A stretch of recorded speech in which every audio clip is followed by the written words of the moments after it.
जय श्री महाकाल। प्रेत आत्माएं सदैव अतृप्त आत्माएं होती हैं जो अपनी अतृप्त इच्छा की पूर्ति के लिए वो सदैव किसी न किसी को ढूंढती हैं। और उसी में से जो अतृप्त आत्माएं होती हैं, जो भूत प्रेत, आप उठा के देखो शास्त्रों को या पुरानी हिस्ट्रियों को, तो आपको देखेंगे कि वह एक समय में इंसान था। मरने के बाद स्वार्थ बस लोगों ने उसे देवता बना के अपने कार्य की पूर्ति के लिए, अब सोच सकते हो कि इंसान स्वयं अपने कार्य पूर्ति के लिए क्या क्या कर रहे हैं।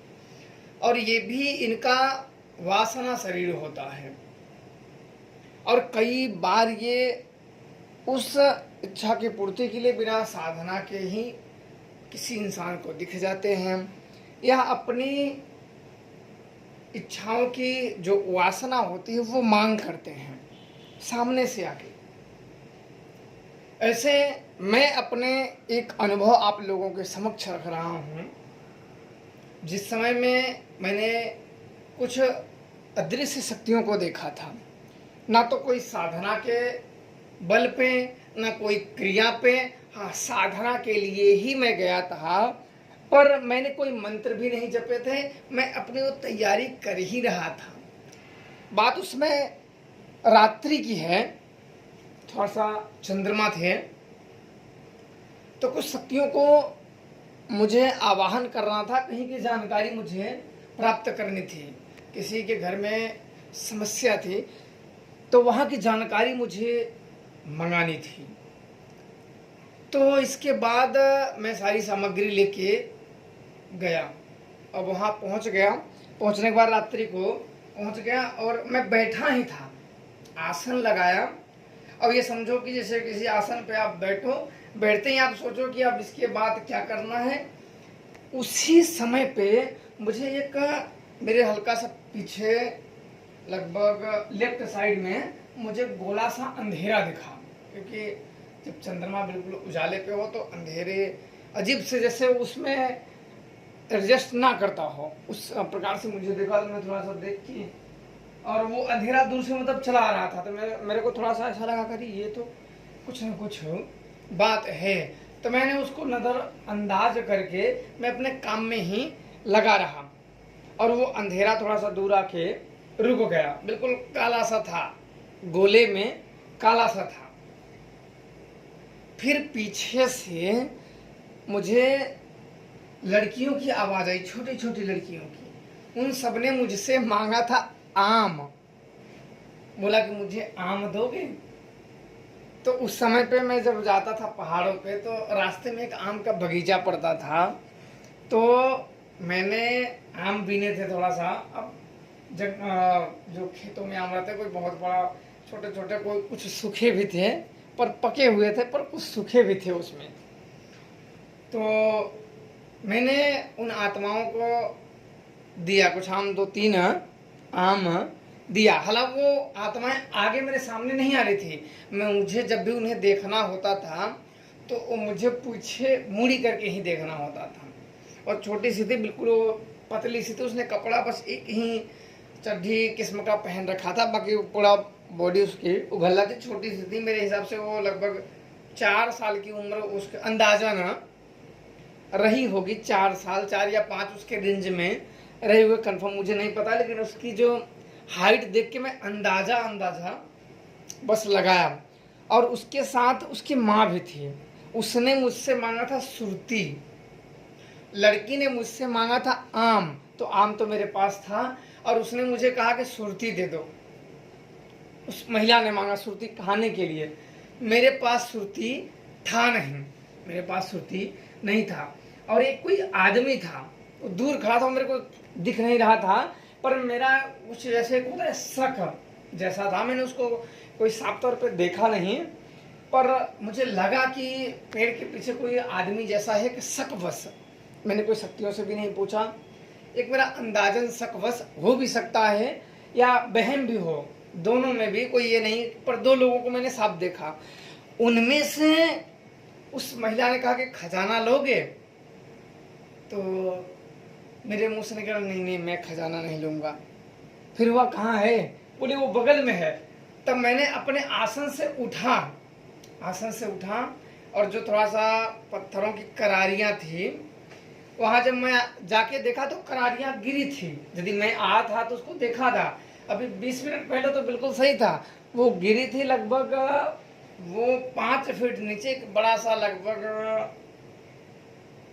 15 फीट, बिल्कुल एक प्लेन जैसे आरसीसी ढला हो वैसे प्लेन हो गया हो, जैसे कुछ अंदर रखा हो, खजाने वजाने अंदर, ऊपर से आरसीसी जैसे ढाल दिया गया है मट्टियों से। और वो मट्टी गिर गई, मैं वो साफ देख पा रहा हूँ कि मट्टी गिर गई है। और वो जो आरसीसी जैसा है पुराने जमाने का था, वो साफ दिख रहा है। और मैं बड़ा हैरान हो गया कि ये कब गिर गया और यहाँ किसने रख दिया। मैं बड़ा सोच में पड़ गया कि आखिर खजाना ये यहाँ था और ये तो अभी तो ये सही था, और यहाँ किसने रख दिया। तब मेरे को कुछ मूर्तियाँ दिखी, खजाने से थोड़ा दूर एक पेड़ था, वहाँ दिखी मूर्तियाँ। तो छोटी छोटी थी, लगभग 6 से 8 इंच की थी। मुझे उनका काफ़ी पुरानी लग रही थी। और एक मूर्ति को मैं पहचान पाया, भगवान कृष्ण की थी, जो बांसुरी जैसे वो खड़े थे। मैंने हाथ में वो मूर्तियों को नहीं छुआ। नीम का एक पेड़ था, उसी नीम के पेड़ के नीचे भगवान श्री कृष्ण की मुझे वो मूर्ति दिखी, लगभग 8 इंच जैसी रही होंगी। मैं थोड़ा सा दूर ही से देखा, पर उसकी मूर्तियों को आकार से मैं पहचान गया कि भगवान श्री कृष्ण की मूर्ति है।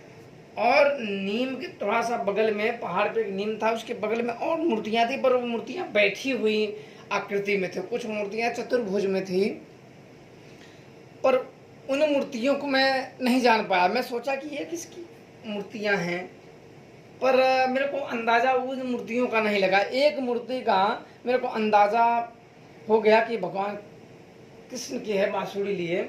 और जो मूर्तियां थीं, उन मूर्तियों को मेरे को पता नहीं चला। कुछ ऐसे लगी जैसे कुछ मूर्तियां ऐसे बैठी अपने दोनों पैरों को फैला के, और बिल्कुल उनकी बैठ के आकृति बनी है, और पत्थर की थी। और वो मूर्तियों को देखने से ऐसा लग रहा था, अब पत्थर की थी कि किसकी थी, लेकिन मिट्टियों में पूरी वो लगी हुई थी, जैसे मिट्टी में कई अरसे से वो दबी हों, और बिल्कुल वो मिट्टी मिट्टी हो।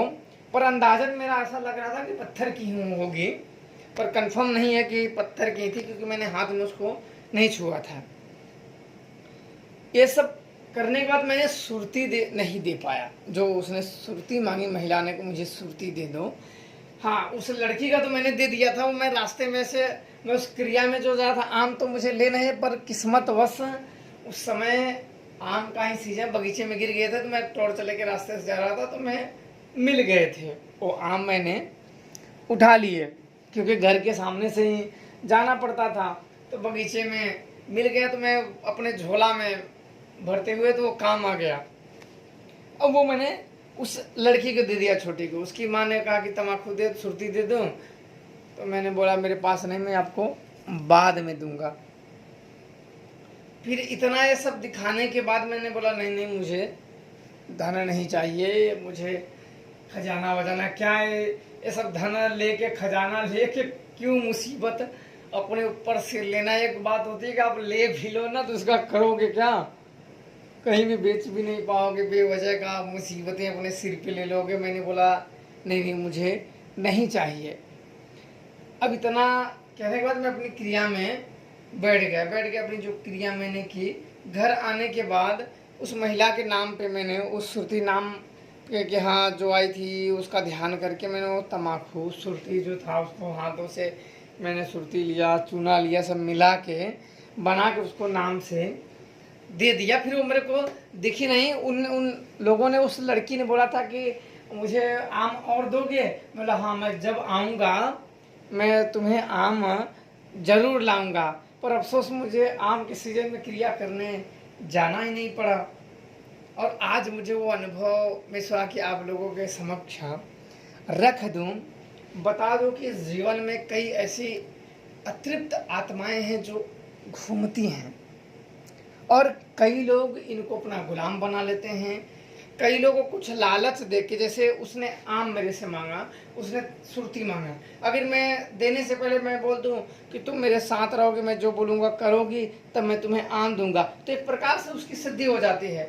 लेकिन मुझे नहीं लगता है कि किसी भी आत्माओं को अपने स्वार्थ के लिए उसको इस्तेमाल करना, मुझे नहीं लगता कि किसी आत्माओं को इस तरीके से करना चाहिए, क्योंकि उनका वासना शरीर होता है, वो किसी भी चीज़ की तरफ आकर्षित हो जाते हैं। वो खा तो नहीं सकते हैं, पर उसका उनको सुगंधें, उनका जो हविष होता है, उनसे उनकी तृप्ति मिल जाती है, संतुष्टि मिल जाती है। आत्माएं ऐसी होती हैं कि वो खुद ही नहीं जानते कि जैसे कि वो भटक रही हैं, बिल्कुल उनको जैसे बेचैनी रहती है। और जब कोई अचानक में कुछ ऐसी चीज़ें दिख जाता है तो उनको पाने की लालसा जग जाती है। कई बड़े बुजुर्ग क्या कहते हैं कि कहीं शमशानों में आप सफ़ेद चीज बर्फी खा के मत जाइए, सेंट लगा के न जाइए, कई जगह पे अन्य अन्य तरीके से बड़े बुजुर्ग कह गए हैं। तो कहीं ना कहीं उनकी देखने से तीव्र इच्छा होती है वो चीज़ पाने की, और नहीं मिलती है तो वो आक्रामक हो जाते हैं। इसलिए अगर कोई बात नहीं, आप खाइए, हर जगह पे आत्माएं नहीं होती हैं कि आप कहीं भी बर्फी खा के गए आपको आत्मा लग गई। कहीं कहीं ऐसी जब किस्मत खराब हो और संजोगवश आपका आत्मा से सामना हो ही जाए और वो वही आत्मा हो जो बर्फी खाना चाहती हो। ऐसा नहीं कि कई बार कई लोग होते हैं, जाते हैं कहीं, कुछ खाओ कोई दिक्कत नहीं है, पर कभी जब होती है कि बुरी किस्मत हो ना, तब कभी कभी ऐसे सिचुएशन उत्पन्न हो जाते हैं कि बड़े बुद्धि और विवेक से काम लेना पड़ता है और इन आत्माओं का सामना भी हो जाता है। उस समय पे मेरा तो ये मानना है कि अपने लालच को, अपनी इच्छाओं को दरकिनारे बिल्कुल रख देना चाहिए, दरकिनारे रख देना, इंसानियत की तरह हमें मदद कर देनी चाहिए, ना कि सदैव अपनी ही इच्छा उसमें घुसड़े करिए, शक्तियाँ ही मिल जाएंगी तो मेरे काम आएगी, ऐसा नहीं करना चाहिए। उससे बहुत सुकून मिलता है। अभी मेरा वहाँ जाना नहीं हुआ, अभी जब भी मैं जाऊँगा तो मैं अवश्य लेके जाता हूँ। कभी उनका आभास हो जाता है, पर उस प्रकार से शायद दिखे ना दिखे, वो उनकी मर्जी। ना तो मैंने अपने मंत्र शक्तियों से देखा, वो स्वयं ही आई और उतनी सब क्रिया में पीठ के पीछे ही रही। जब भी मुझे देखना पड़ता था घुमा के, दो ही मुझे दिखती थी, एक उसकी माँ, अब कंफर्म ये नहीं कि उसकी माँ, लेकिन वो लड़की उसके साथ है तो मुझे लगा कि उसकी माँ ही होगी। और एक कोई भारी भरकम आदमी था, वो नीम के पास था अंदाजन।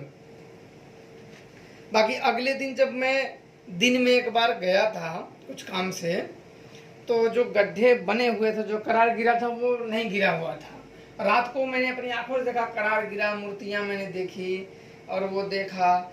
फिर मैं अगले दिन ऐसे देखने का कि क्या सच में तो नहीं गिर गया, फिर लेकिन बिल्कुल वो पूर्वज जैसे पहले था वैसे वो था। तो मैं अंदाज़ा लगा कि आज भी देखो वहाँ खजाना होगा, शायद होगा भी, या इन सब की माया हो, क्योंकि ये माया में भी बड़े उच्च कोटि के रच देते हैं।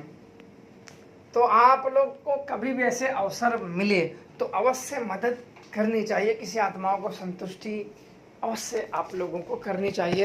अपनी लालच को, अपनी इच्छाओं को अवश्य दरकिनार कर देना चाहिए। इंसान सदैव लालच की तरफ भागता है, सदैव अपनी इच्छाओं की तरफ, इंद्रियों को अपनी इच्छाओं की तरफ लगा देता है, अपने लाभ की तरफ लगा देता है, और कहीं न कहीं सत्य का मार्ग उसके हाथ से छूट जाता है। तो आप लोग अवश्य इन बातों को ध्यान दें। बाकी आप लोग प्रसन्न रहें, खुश रहें। जय श्री महाकाल।